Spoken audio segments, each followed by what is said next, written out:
Peter Kürten was not born a monster in isolation. He was born into violence.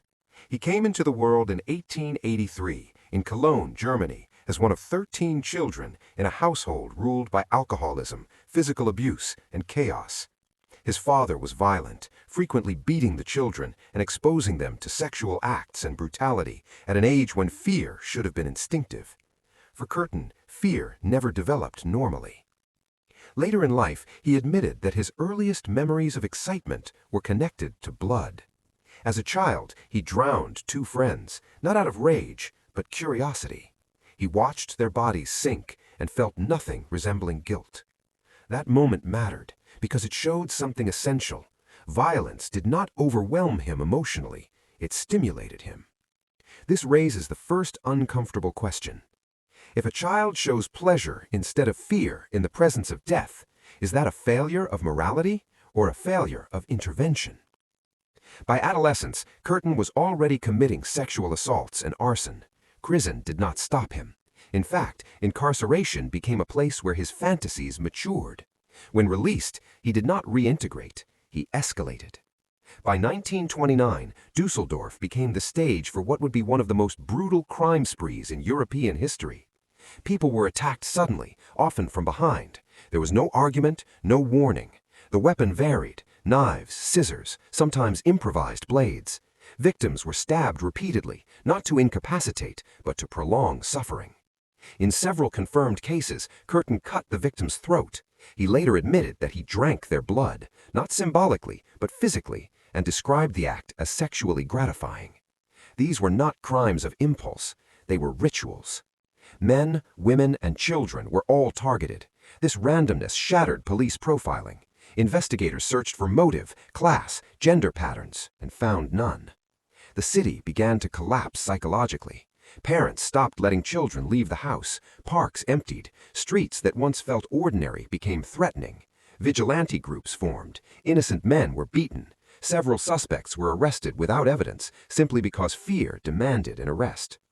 Here is a second question worth asking. When fear controls a city, does justice survive, or does it become collateral damage? Police technology in 1929 was limited, but the real failure was conceptual. Authorities struggled to accept that a single individual could commit such varied, sadistic acts without remorse or exhaustion. Kürten exploited this disbelief. In a move that revealed his psychology more clearly than any confession, he contacted newspapers himself. He wrote letters describing details of crimes that had never been released publicly. He corrected police mistakes. He wanted recognition, not escape. Recognition. Control mattered more than freedom. Eventually, suspicion reached his wife. Unlike many cases where family remains in denial, she listened carefully, she paid attention, and when evidence became undeniable, she reported him to police. When Kürten was arrested in 1930, there was no resistance. During interrogation, he confessed calmly. He described each attack with precision, where he stood, how many times he stabbed, how the blood tasted. There was no visible emotion, no pleasure either, just recollection. Psychiatrists examined him extensively. Despite the extreme cruelty, they concluded he was legally sane. He understood right from wrong. He understood consequences. He simply did not care. This leads to another uncomfortable question. If someone fully understands morality but feels no obligation to follow it, what does punishment actually accomplish? At trial, Kürten showed no remorse. He did not deny the crimes. He did not attempt to justify them. He stated openly that execution would be a release from his compulsions. In 1931, Peter Kürten was executed by guillotine. But the story did not end there. After his death, doctors preserved his head.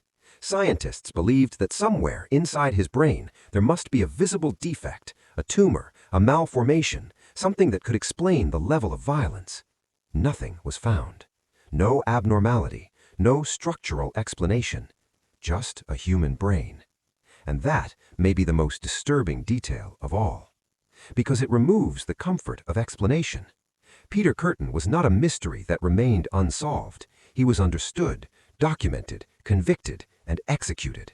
And yet the question remains unanswered.